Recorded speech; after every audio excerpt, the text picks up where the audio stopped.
അങ്ങനെയുള്ള ഒരുപാട് ചിന്തകളല്ലേ നമുക്കുള്ളത്. അവൻ പോയത് എന്തിനാണ്?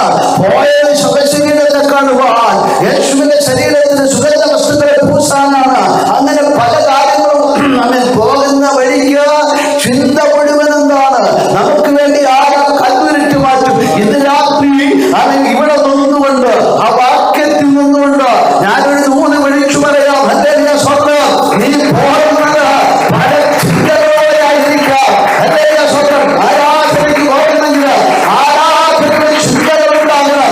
ആ ചിന്തകളുണ്ടാകേണ്ട മറ്റു ചിന്തകളല്ല നമ്മുടെ ചിന്തയുടെ അവസ്ഥയിൽ നമ്മുടെ ദൈവത്തിന്റെ കരം നമുക്ക് വേണ്ടി പ്രവർത്തിക്കണം. എന്റെ വിഷയത്തിന് വേണ്ടി തമ്പുരാൻ ഇടപെടണം.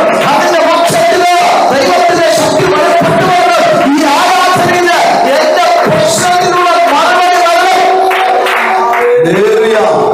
അതായിരിക്കണം ചിന്ത. ഇവിടെ ചിന്ത നമുക്ക് വേണ്ടി കല്ലായി ഉരുട്ടി മാറ്റും എന്നുള്ളതാണ്. ഹല്ലേലൂയ സ്തോത്രം. അവിടെ വായിക്കുന്നത് എന്താണ്? അവർ ഹല്ലേലൂയ സ്തോത്രം. ആഴ്ചവട്ടത്തിന്റെ 1-ാം നാൾ അതിരാവിലെ സൂര്യൻ ഉദിച്ചപ്പോൾ അവർ കല്ലറയ്ക്കൽ ചെന്നു. കല്ലറയുടെ വാതിൽക്കൽ നിന്ന് നമുക്ക് കല്ലായി ഉരുട്ടി കളയും എന്ന് തമ്മിൽ പറഞ്ഞു. ചെറിയ കാര്യമില്ല. 3 സ്ത്രീകളില്ല, 30 സഹോദരിമാർ വിചാരിച്ചാൽ കല്ലുരുട്ടി മാറ്റാൻ ഒക്കത്തില്ല.